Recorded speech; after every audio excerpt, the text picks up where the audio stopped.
también lo del PowerPoint? Claro que sí, doctor, ya se le puede ver. Bueno, entonces, ¿puedo dar inicio? Sí, doctor, deme unos minutitos, por favor. Voy a hacer la Usted me presentación. avisa. Claro que sí, Usted me doctor. avisa. Muchas Exacto. gracias. Los oyentes que están en la plataforma Zoom. Bueno, vamos a continuar con el siguiente disertante, que es el señor Francisco Ibáñez de México, y licenciado, es profesionista, licenciado como cirujano dentista de la UNAM. También tiene una maestría en prótesis bucal, es docente de la UNAM y actualmente está en la fabricación del articulador semiajustable análogo helicoidal. También tiene su edición en libro que es sobre la curva de Speed y Wilson. Bueno, doctor, ahora sí podemos seguir. Continúe, por favor, lo dejamos. Bueno, pues miren, para mí primero quiero agradecerles el que me hayan considerado para esta plática, la cual para mí pues es muy apasionante. Lo que ustedes verán a continuación es lo que yo he llamado anatomía funcional. El tema en este momento va a ser la anatomía funcional del primer molar superior. ¿Qué significa anatomía funcional? Voy a explicarlo. La anatomía clásica, pues todos la conocemos, ¿no? Sabemos cómo es un primer molar y lo podemos reproducir y lo hemos aprendido a hacer en cera y lo hemos hecho con cera caliente, con cera recortada y prácticamente la anatomía la conocemos. Sin embargo, no conocemos su anatomía funcional. La anatomía funcional es la modificación que sufre la anatomía clásica cuando se coloca en la boca por efecto de la función. Lo que estoy diciendo es, al formarse un diente se forma la anatomía clásica, pero al erupcionar y colocarse en la boca, debido a la función masticatoria y a los ciclos funcionales, el molar va a tener cambios que van a crear la anatomía funcional, la cual es igual que la anatomía clásica, pero modificada. Lo que vamos a ver ahorita es cuál es esa relación de la anatomía clásica de un molar, pero desde el punto de vista funcional. ¿Por qué? Nosotros como técnicos o como dentistas debemos de conocer cuál es precisamente esa relación. Si nosotros no sabemos cuál es la anatomía funcional de un diente, ¿cómo la vamos a reproducir? Lo único que vamos a hacer es hacer nuestro diente, pero no le vamos a dar las características funcionales. Entonces, en este caso me voy a concentrar en el diente más importante de la boca, que es el primer molar superior, en relación a la función masticatoria. Recordemos que la función masticatoria tiene 4 funciones. Función de corte, función de caninos, función de premolares y la cuarta que es la función de molares. De las 4 funciones, la más importante de todas es la función de molares, porque ella realiza la preparación del bolo alimenticio. Y los molares son los únicos que tienen las características anatómicas para preparar el bolo alimenticio. Los demás dientes no. A continuación, lo que yo les voy a enseñar es cuál es la anatomía funcional del primer molar. Y entonces, al yo hablar de la anatomía funcional, estoy hablando del ciclo de la función masticatoria. Quiere decir, de qué manera el primer molar con su anatomía clásica se adapta para cumplir la función. Entonces, cuando nosotros hagamos una rehabilitación, pues debemos de estar conscientes de la anatomía funcional. Si no sabemos anatomía funcional, va a ser muy difícil que nosotros reproduzcamos la anatomía. Lo mismo, si no tenemos un articulador que dé los movimientos suficientes para las 4 funciones, no las vamos a poder hacer.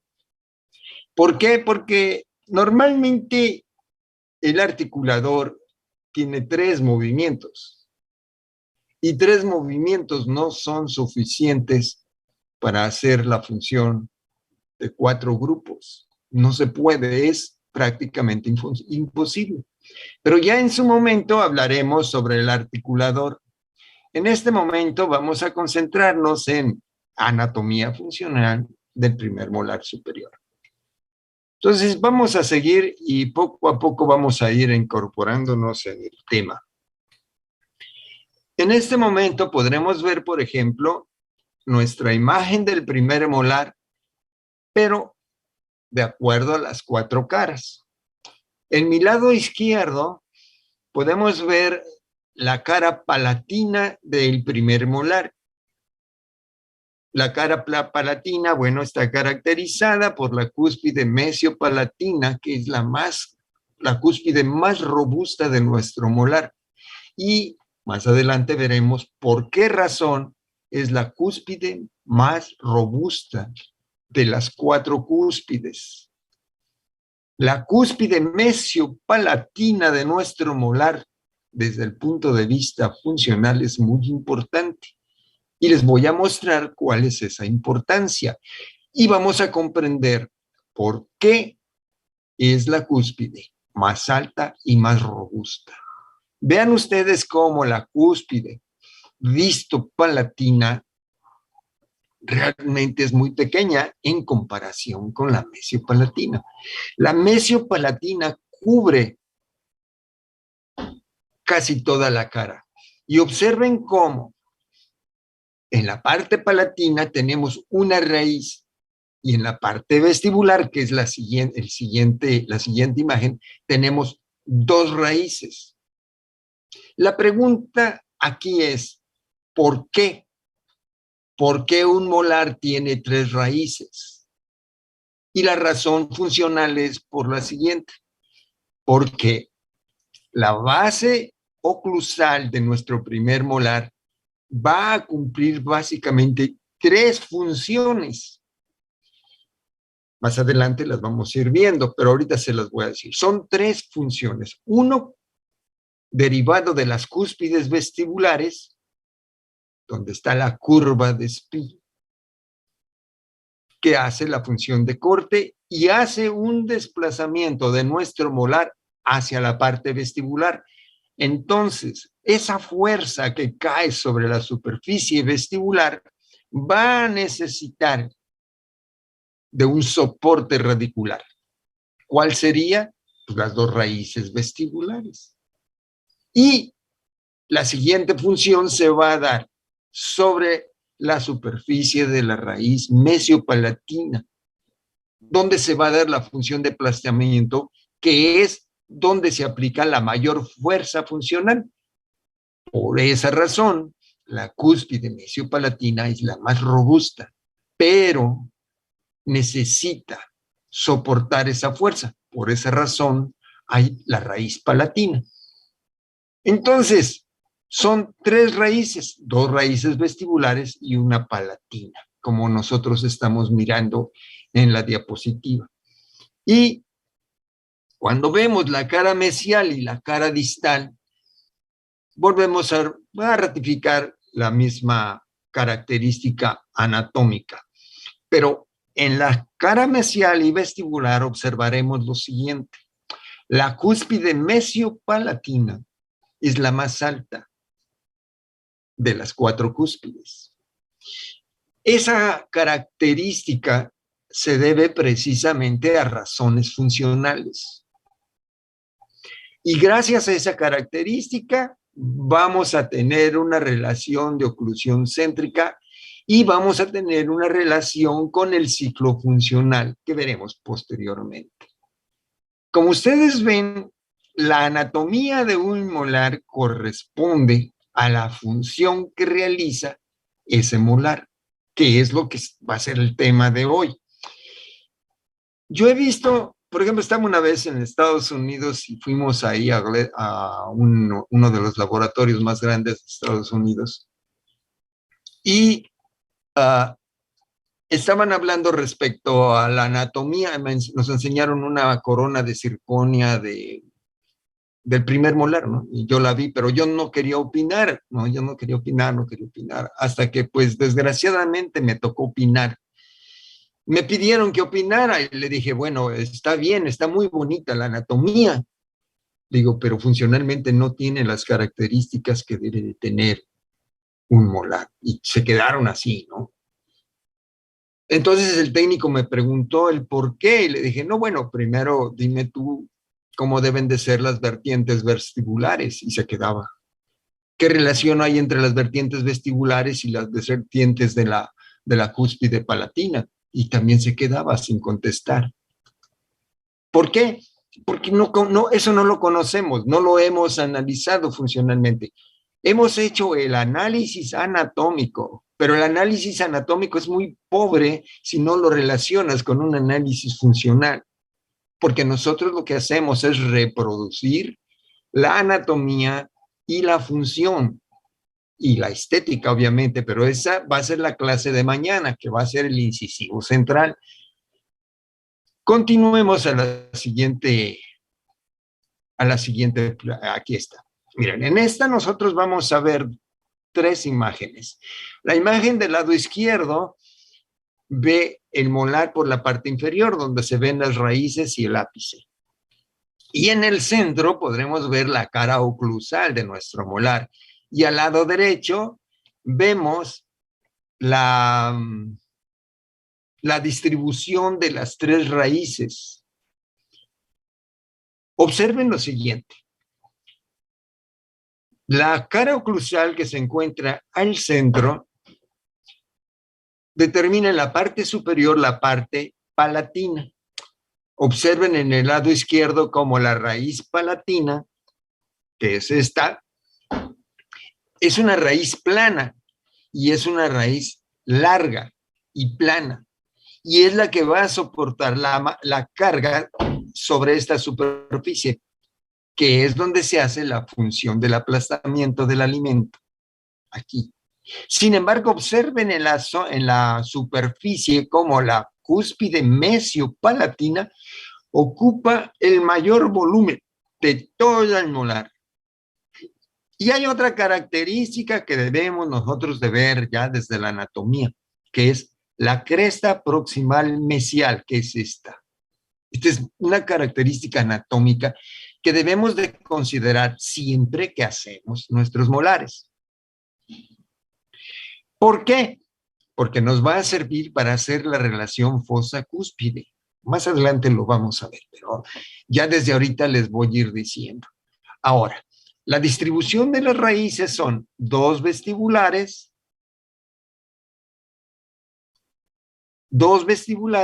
y una palatina.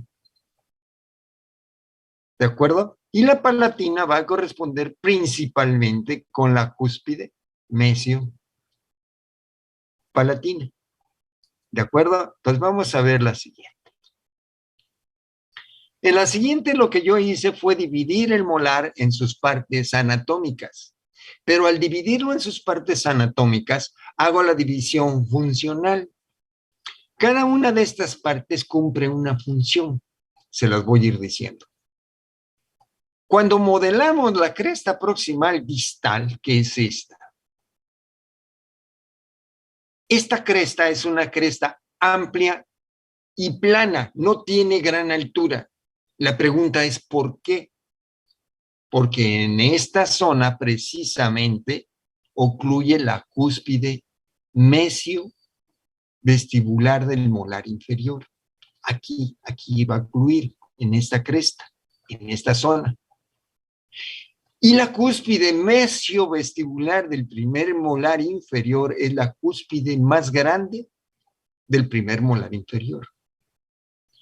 Por esa razón, esta zona, cuando nosotros la modelemos, la tenemos que modelar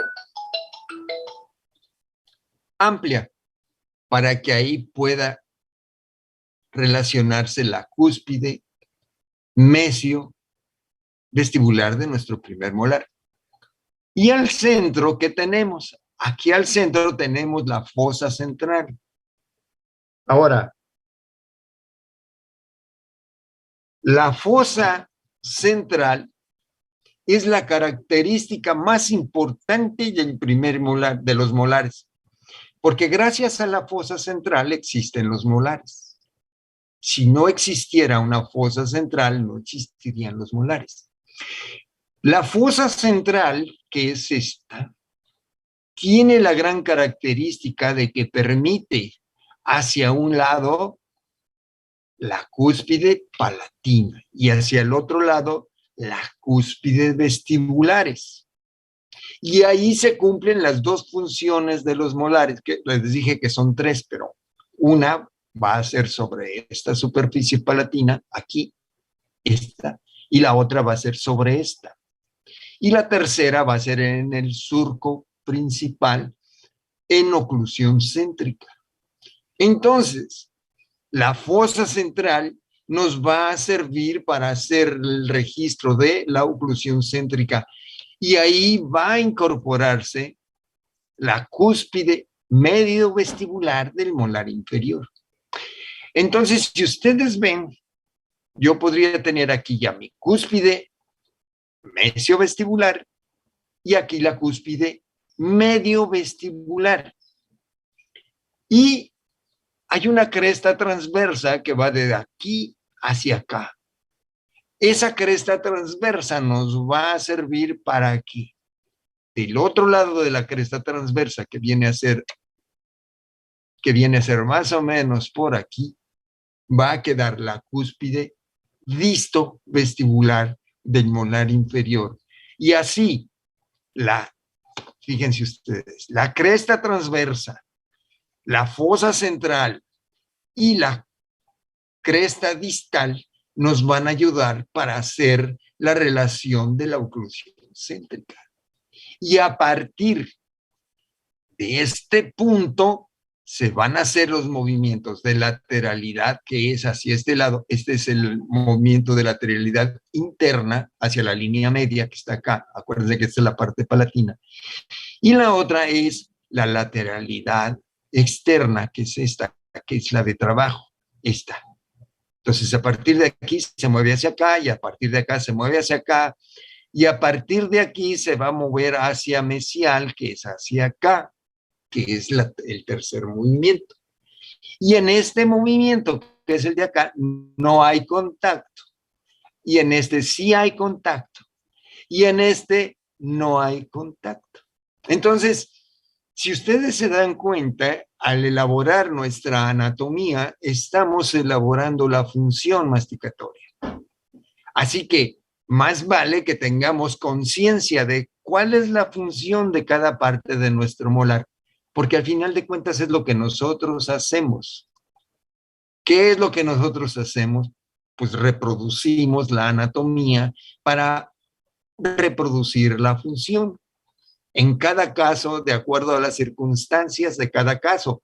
Por esa razón, no existe una anatomía ideal, ni existen los principios que digan cómo debe de ser obligatoriamente. No hay, porque la variabilidad es muy grande. Lo que sí existen son los rangos y los principios funcionales, que bueno, ya los veremos en otra plática. Ahorita nos vamos a concentrar precisamente a esto ahora. En esta diapositiva, ¿qué vamos a ver? Bueno, vamos a ver primero lo que viene a ser esta zona, que es la 1, 2, 3 y 4. Son 4 vertientes de 2 cúspides que están dadas. Son 2 cúspides vestibulares, 1 y 2.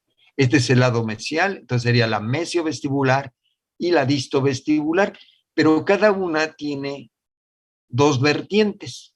Entonces son 4 vertientes de las cúspides vestibulares, una superficie de la cresta proximal que ya sabemos, aquí va a llegar la cúspide mesiovestibular del primer molar inferior y a partir de aquí se va a mover hacia este lado en la lo que sería el movimiento de trabajo, y hacia el lado opuesto, que es este, que sería el movimiento de balance. En el movimiento de balance no debe de chocar y en el movimiento de trabajo sí debe de chocar. Pero nuestro articulador tiene que reproducir el movimiento de la función de molares. Y no cualquier articulador hace eso. Los articuladores semiajustables clásicos dan 3 movimientos. Uno para los incisivos, otro para el canino del lado de lateralidad derecho y otro para el lateralidad izquierdo. Y se acabó.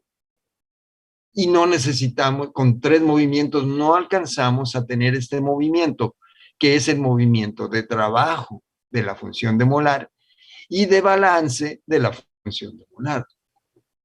Entonces nosotros necesitamos 7 movimientos. Si el articulador solo tiene 3, no es posible diseñar nuestro molar, ni diseñar las curvas. Ya, bueno, obviamente las curvas, pues imagínense, hice un libro hablando sobre las curvas de Spee y de Wilson. Imagínense lo amplio que es el tema y la profunda ignorancia que tenemos respecto a eso. ¿Cuáles son las funciones de la curva de Spee? No las sabemos. ¿Por qué? Pues porque nunca la hemos estudiado. Simplemente hablamos de ellas como si supiéramos, pero no sabemos. Como hay muchas cosas que hablamos como si supiéramos y no las sabemos. Como la anatomía funcional, no la sabemos. Para eso es el tema. Ahora, esto yo lo he desarrollado durante décadas. No crean que en un año lo hice o en un mes. No, fueron años de trabajo.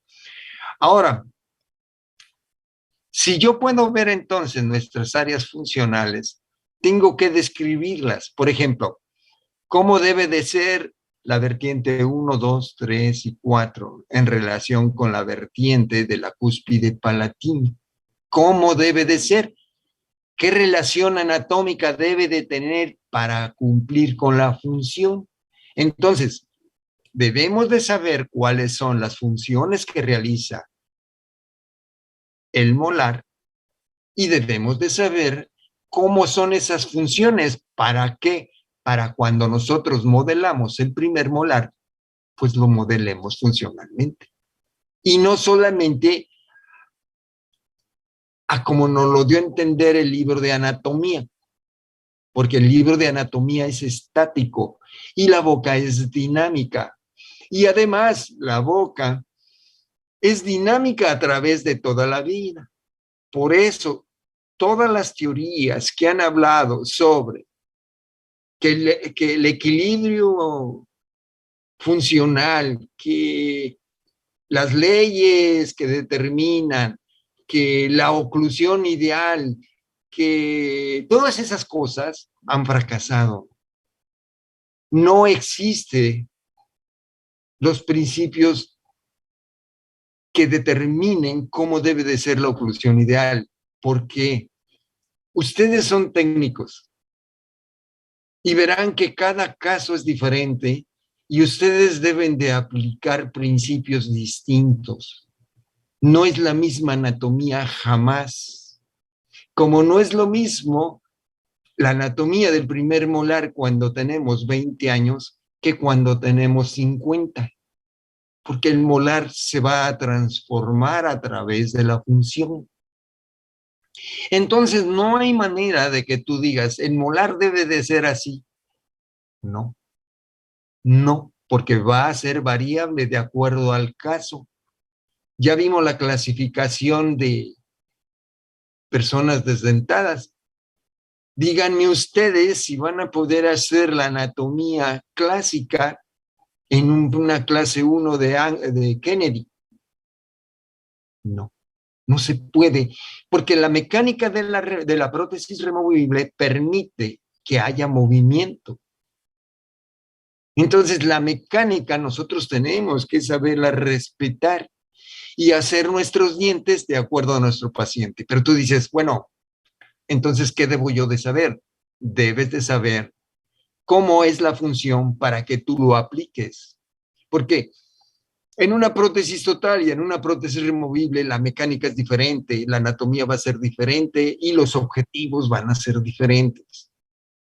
Lo mismo, vas a hacer implantes, la anatomía es diferente, porque la mecánica del implante es diferente que la mecánica del diente natural. Eso también, si quieren, algún día lo vemos. No nos vamos a desubicar, porque hay mucho tema, hay mucha tela de dónde cortar. En este caso, concentrémonos en lo que viene a ser nuestro primer molar para no, vean ahora esto. Aquí lo que vemos, esto negro, corresponde a la trayectoria representada gráficamente del ciclo de la masticación. Observen cómo son 3 molares, pero estos 3 molares están con 3 angulaciones diferentes. Vean ustedes, aquí el ángulo de esta vertiente da 0 grados. El ángulo de esta vertiente da 15 a 30 grados y el ángulo de esta vertiente es mayor a los 30 grados. Y este es nuestro ciclo de la masticación. Si yo modifico esta inclinación, yo modifico el ciclo de la masticación. ¿Por qué? Porque los dientes son topes para los movimientos. Háganlo ustedes, muevan la mandíbula y su mandíbula va a seguir la forma de sus dientes, quieran o no quieran. Porque los dientes son un límite para el movimiento de la mandíbula. Entonces, cuando yo realizo el movimiento del ciclo masticatorio en una inclinación de 0 grados, mi ciclo de la masticación va a ser más ancho que el ciclo si yo manejo 15 a 30 grados. ¿Ven? Entonces, cuando yo determino esta inclinación, estoy determinando lo ancho de nuestro ciclo de la masticación.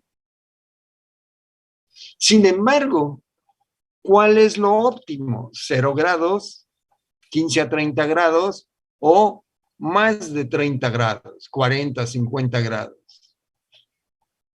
Si nosotros ponemos 0 grados, tú dices, bueno, ¿cuándo me va a convenir? Muy fácil. Cuando ustedes hagan implantes, dientes soportados en implante, esta inclinación que nosotros vemos aquí nos conviene reducirla. ¿Qué vamos a causar con reducirla? Vamos a causar que el movimiento lateral sea menor. ¿Por qué? Porque el molar está soportando las cargas vestibulares sobre las 2 raíces vestibulares. Pero el implante no son 2 raíces, es una que va al centro. Y yo debo de proteger el hueso que soporta mi implante, porque si aumento las cargas, aumento la deformación. ¿De quién? Pues del implante. Entonces el hueso se deforma y al deformarse se absorbe y se pierde el soporte. Entonces me conviene darle aquí 0 grados, pero ¿y en esta de acá la voy a aumentar?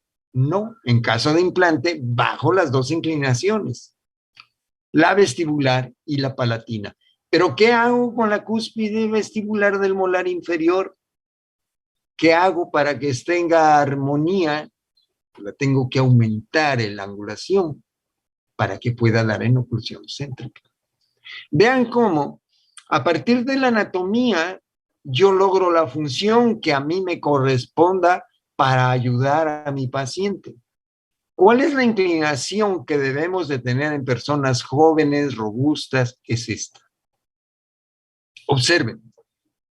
La inclinación de la vertiente palatina de la cúspide vestibular, que es esta vertiente realiza la función de corte. Y para que haga la función de corte necesita un movimiento en diagonal, no horizontal ni vertical. Tiene que ser diagonal. Entonces, el rango ideal o óptimo desde el punto de vista mecánico de esta inclinación es precisamente de 15 a 30 grados. Estoy hablando del primer molar. Sí, ¿qué sucede con el segundo molar? ¿Es igual que este? No, no es igual.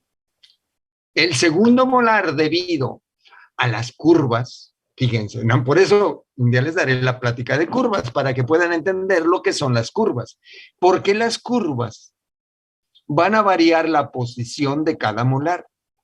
El primer molar no tiene la misma posición que el segundo, ni tiene la misma posición que el tercero, por la misma mecánica de la curva. Pero eso obviamente lo tengo que explicar para que se pueda comprender racionalmente, no nada más así como les estoy diciendo, porque acuérdense una cosa, lo realmente importante es crear un conocimiento como el que estamos viendo aquí, sin sofismas, sin inventos, sin argumentos que nadie entiende, que solamente ni el que habla lo entiende, porque yo he estado en conferencias donde le pregunto al doctor, oiga, ¿y qué es lo que quiso decir? Y ni él sabe qué quiso decir, porque hablan con sofismas, con construcciones mentales. Yo aquí les estoy hablando que cuando hagamos, por ejemplo, prótesis total, ¿dónde nos conviene más prótesis total? El movimiento lateral, pues reducirlo para crear más estabilidad en nuestra prótesis.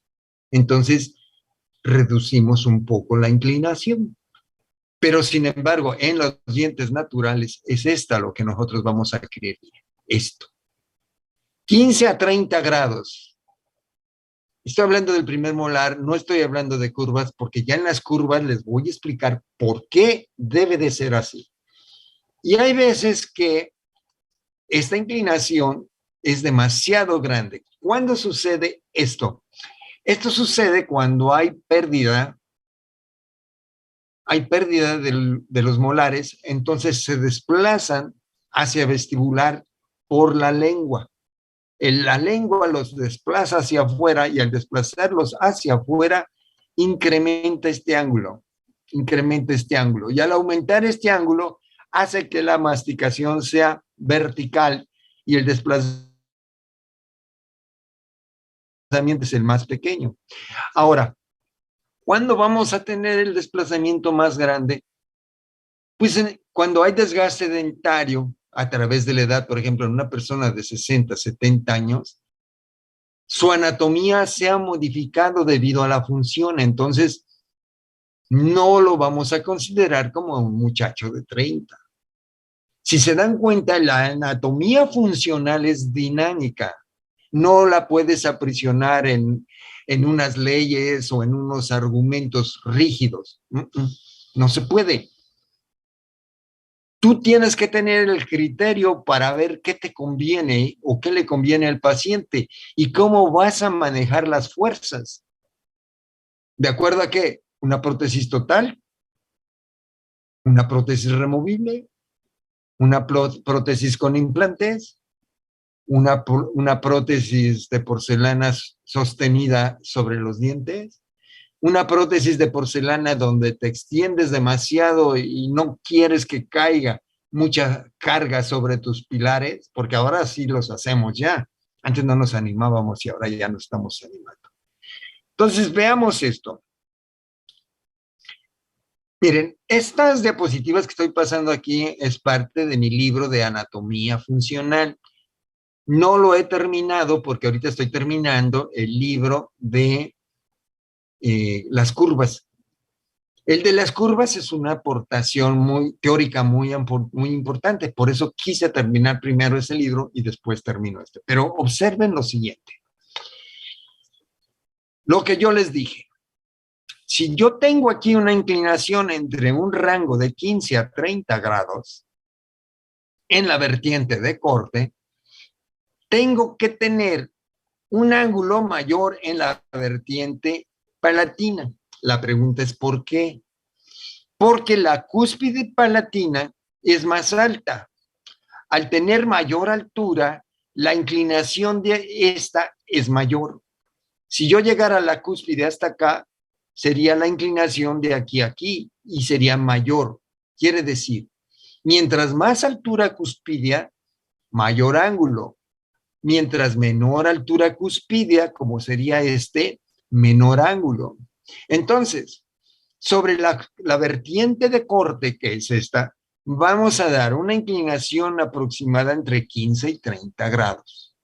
Y en la vertiente palatina, que es esta, debe de tener un incremento más o menos de 10 a 15 grados. Entonces, si esta tiene 15 a 30, este va a tener de 30 a 40 grados, ¿no?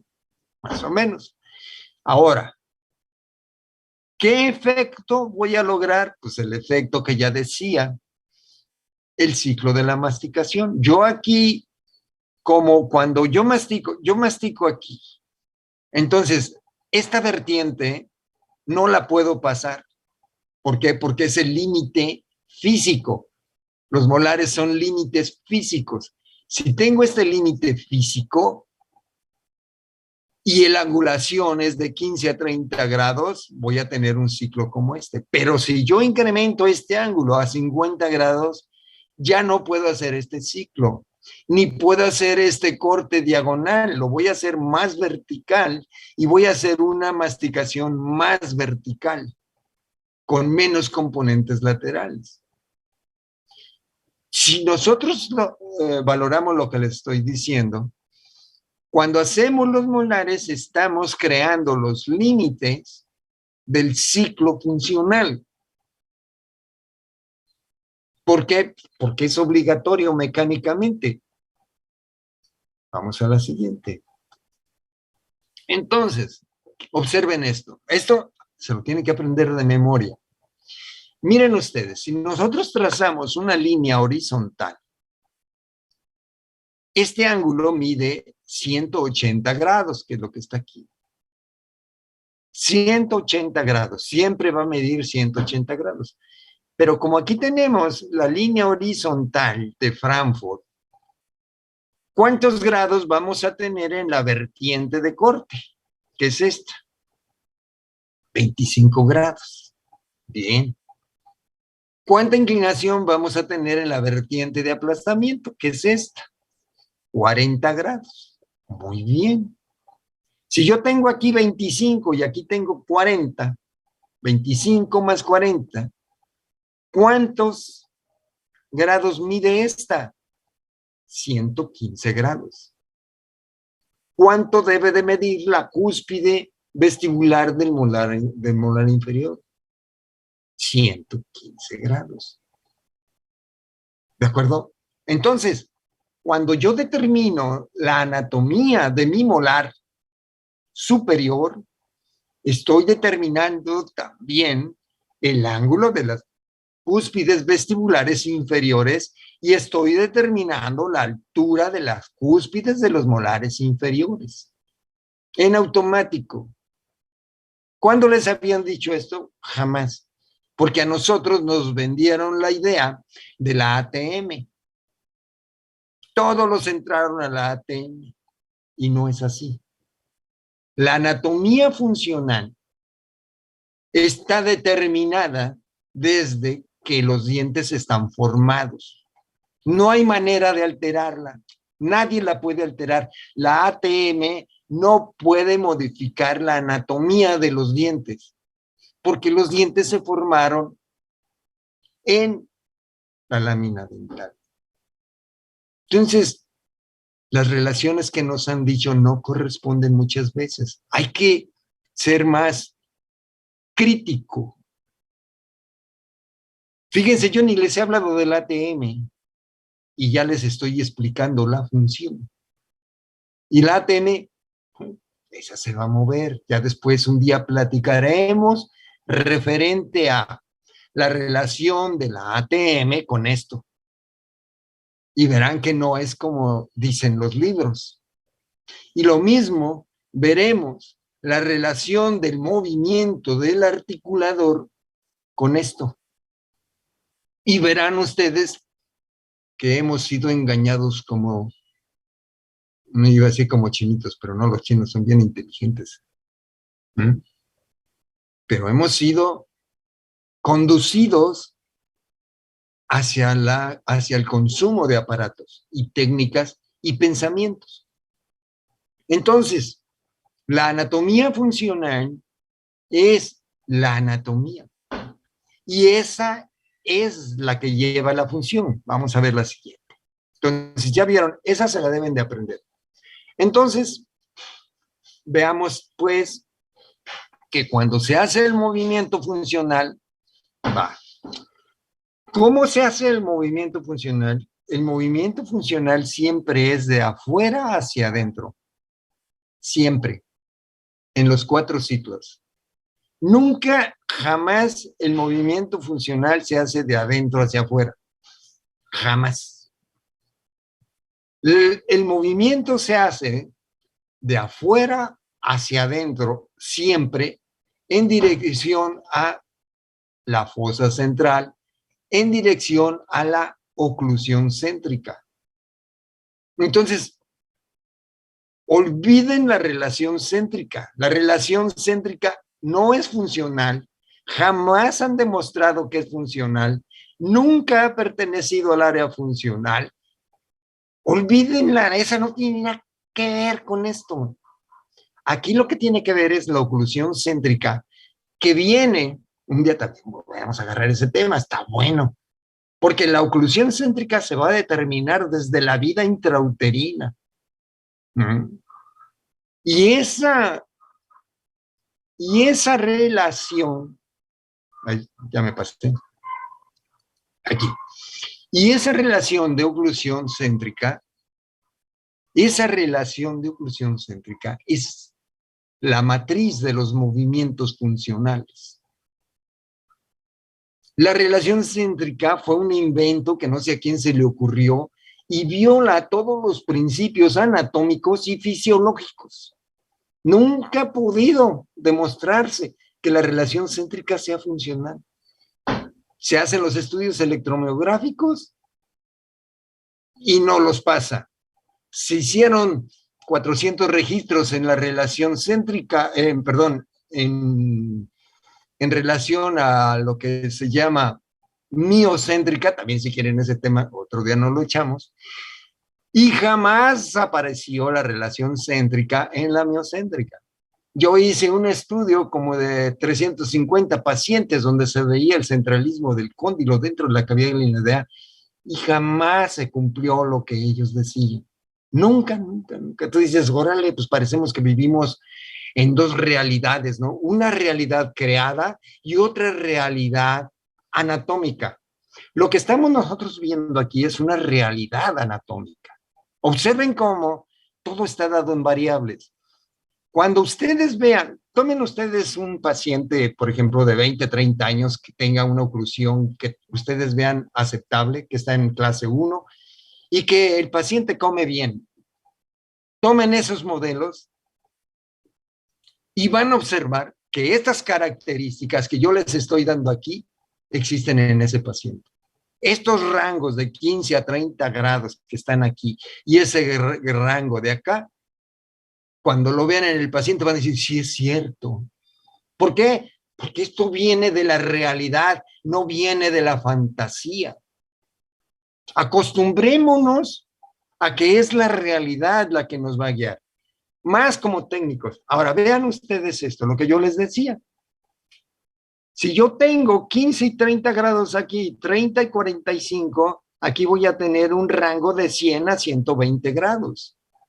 ¿Quién me va a dar eso? La cúspide mesiovestibular del molar inferior. Y no hay de que, y la ATM, a mí qué vergas me importa. Esta es una relación anatómica entre 2 dientes, entre 2 molares. Si la anatomía del ATM no permite que cumpla esto, pues es una mentira. Es una mentira.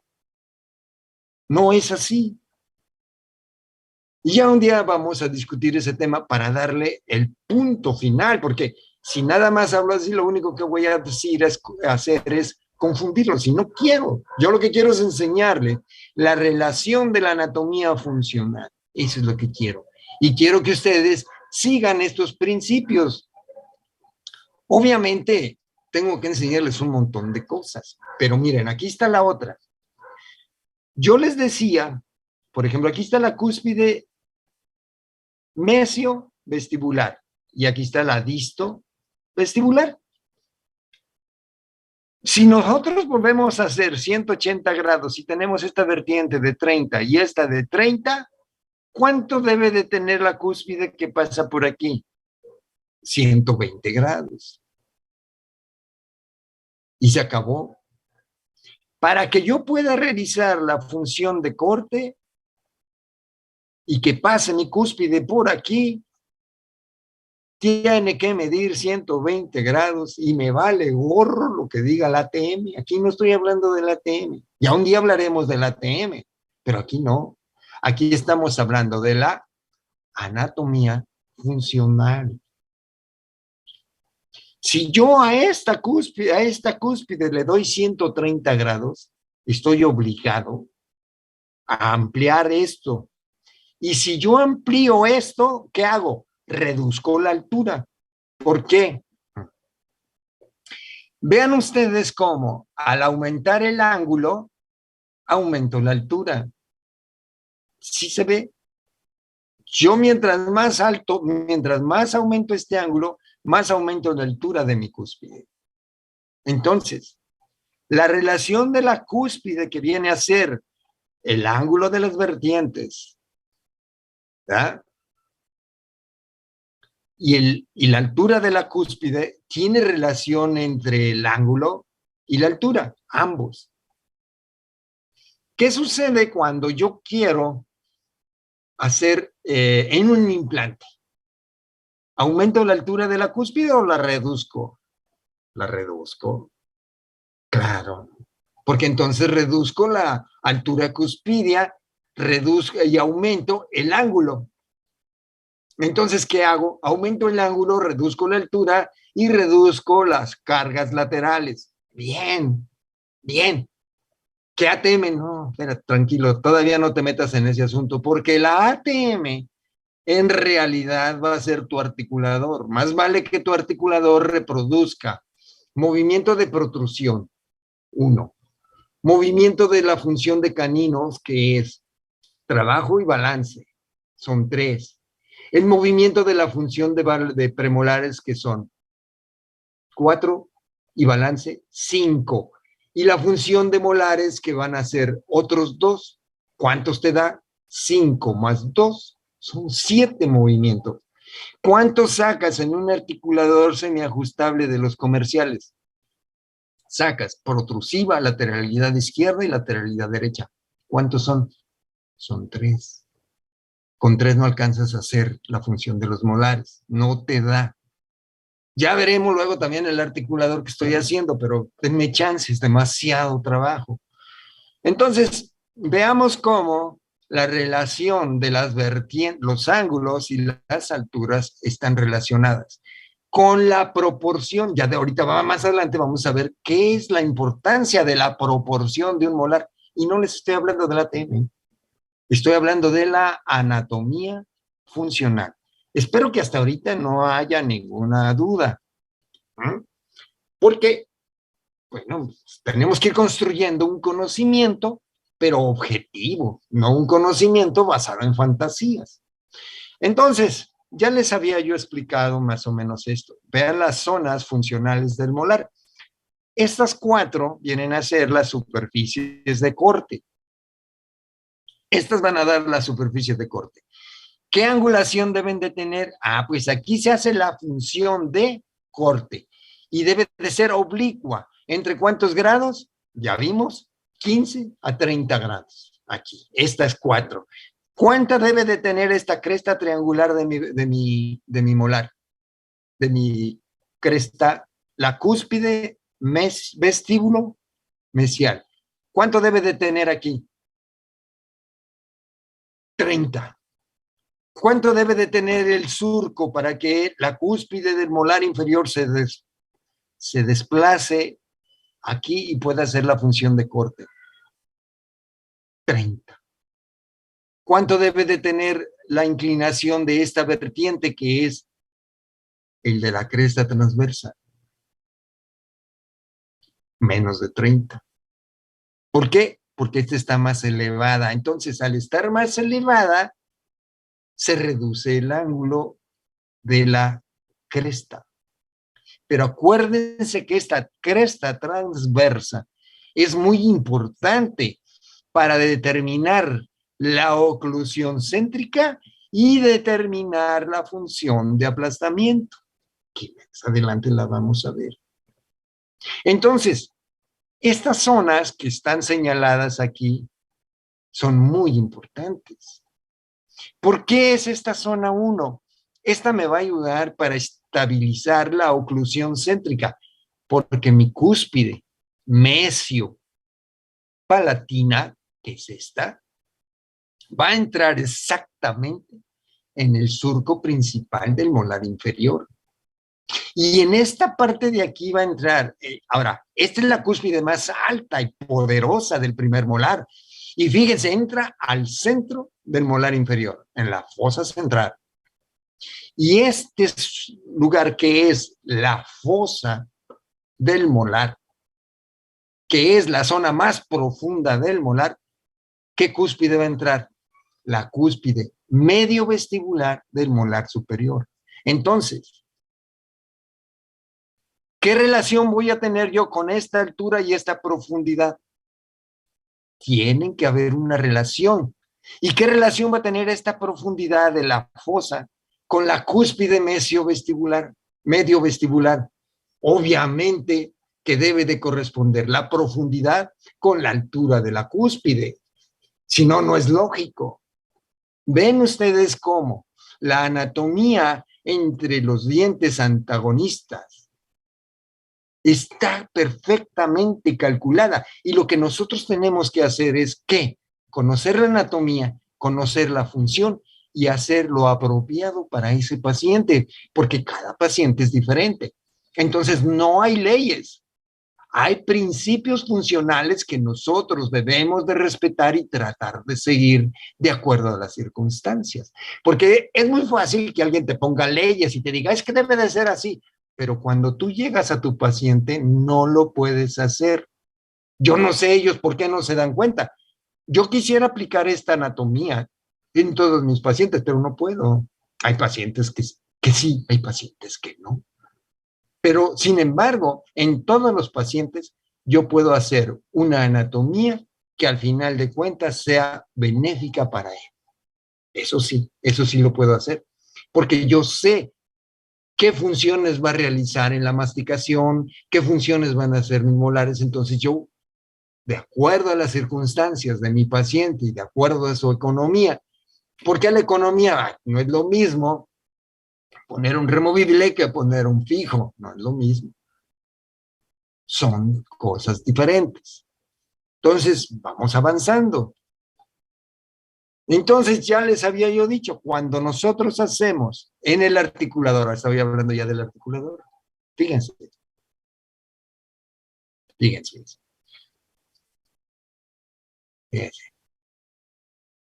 En el movimiento funcional, el movimiento va de afuera hacia adentro. Y aquí, del centro hacia palatino. Así es el ciclo de la masticación. Así es. De afuera hacia adentro, de afuera hacia adentro. ¿Ok? Sin embargo, ¿qué sucede cuando metes el articulador? Ya no. En el articulador, el movimiento lo haces de oclusión céntrica hacia afuera, de oclusión céntrica hacia adentro. ¿Por qué? Porque tú defines a partir de oclusión céntrica y luego haces este movimiento, cuando en realidad el movimiento funcional es a la inversa. Entonces, ya en el articulador más te vale tener este movimiento para que tú puedas diseñar esta inclinación y que esta inclinación corresponda con el paciente. y que la cúspide que va a entrar aquí al centro tenga una inclinación y un volumen suficiente como para quedar aquí en oclusión céntrica. Y no esperes que todo sea constante. Aquí la constante no existe. Todo es variable. La anatomía es variable. No existen dos curvas iguales, no existen dos dientes iguales, no existen jamás en toda la vida dos oclusiones iguales, ni van a haber dos pacientes iguales, ni hay dos personas iguales. Todas son variables. Acostúmbrense ya, porque aquellos que les van a hablar de leyes hablan como si fueran constantes y no hay constantes. Incluso la oclusión céntrica no es un punto, la oclusión céntrica es un área. Y no es lo mismo un paciente de 20 años que un paciente de 60. ¿Por qué? Porque el desgaste funcional va a causar alteraciones en estas angulaciones, esta y esta. Y llega a ser tanta la angulación que se modifican las curvas a la inversa. Entonces, ¿cómo?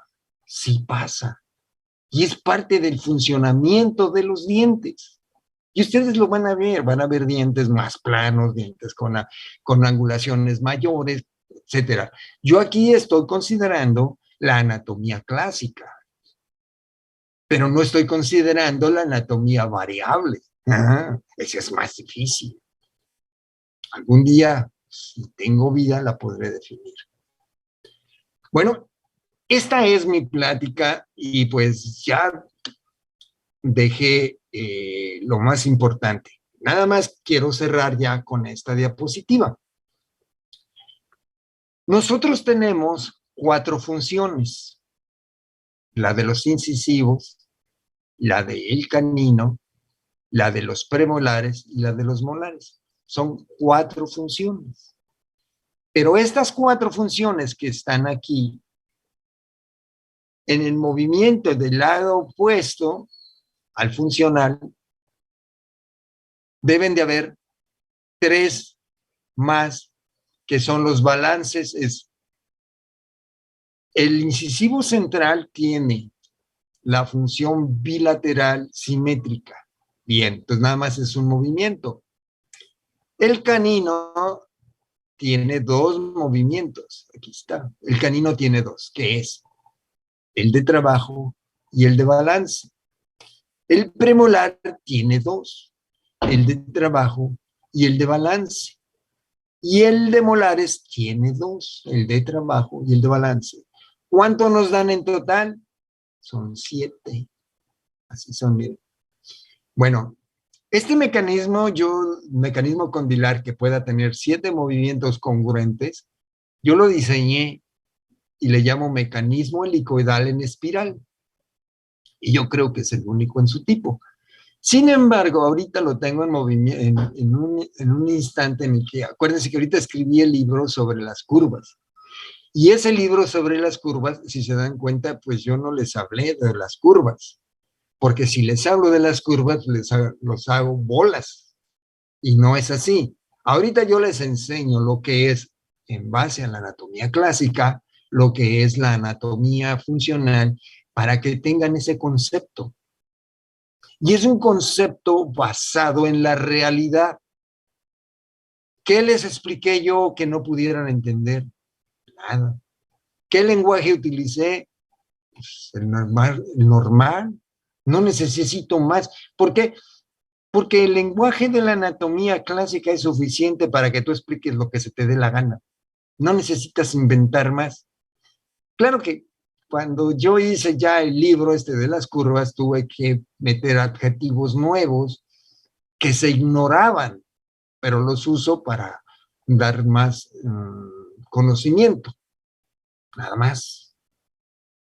Bueno, con esto doy cerrada la plática. Nada más quiero regresar a las primeras diapositivas. Déjenme regresar a la primera. Porque hay una parte que quiero dejar bien clara.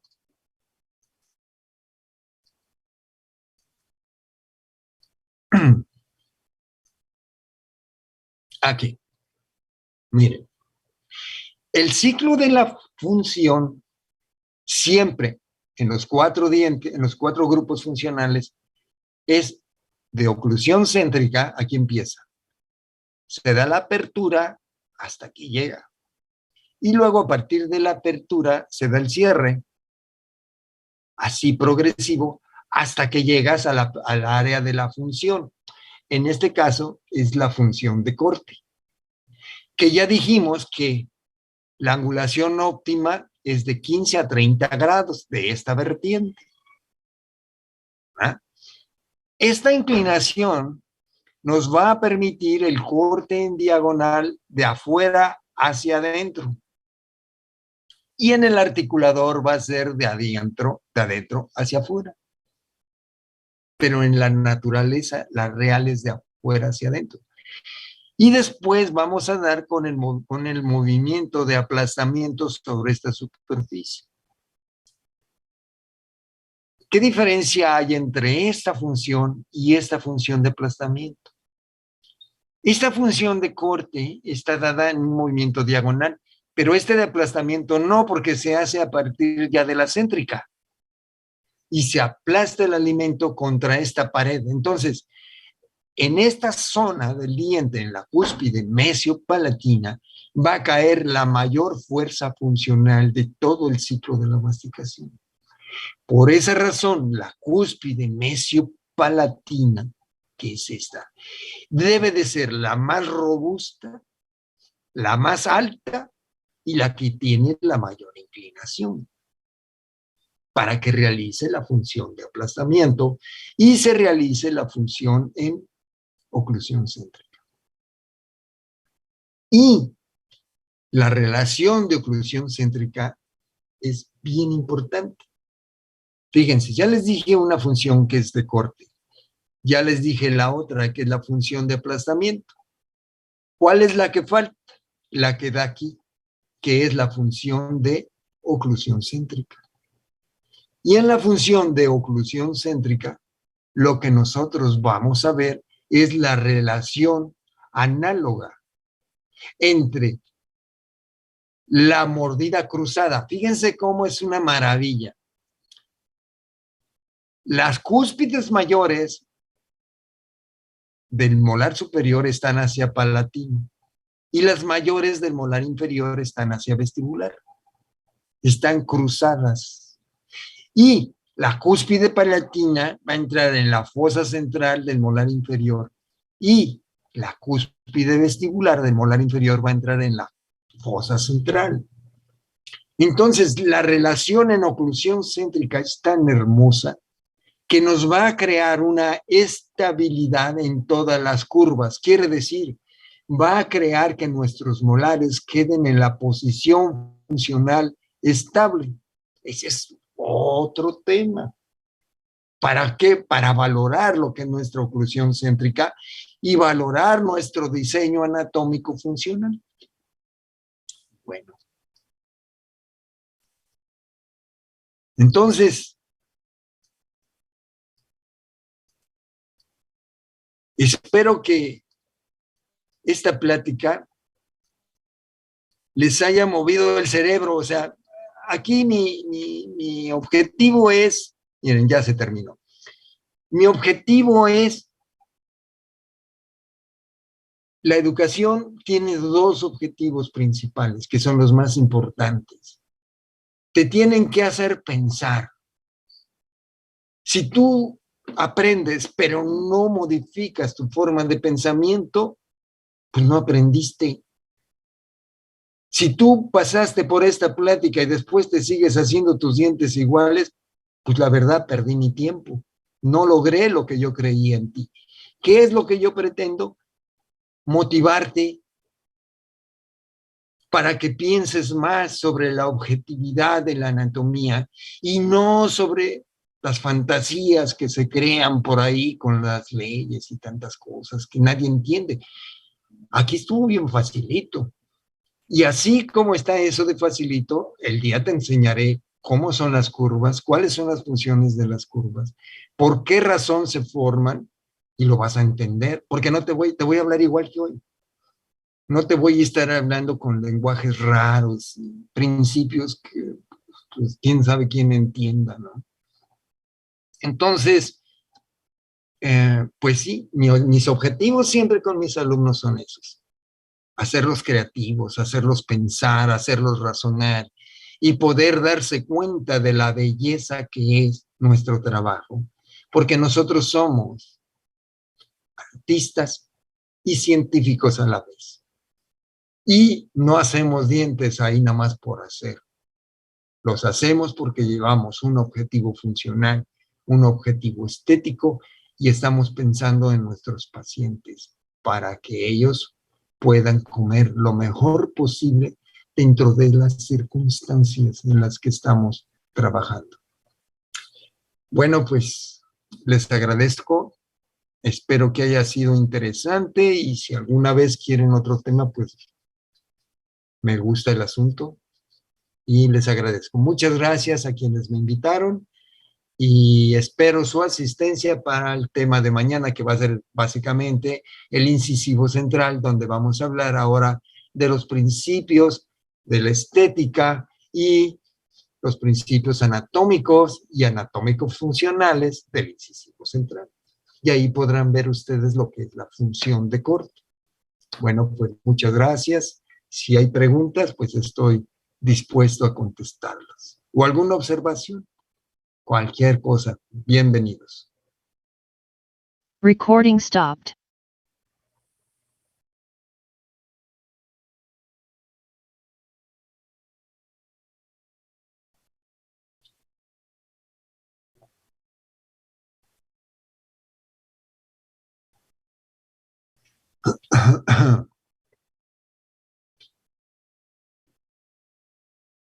Bueno, nos vemos mañana.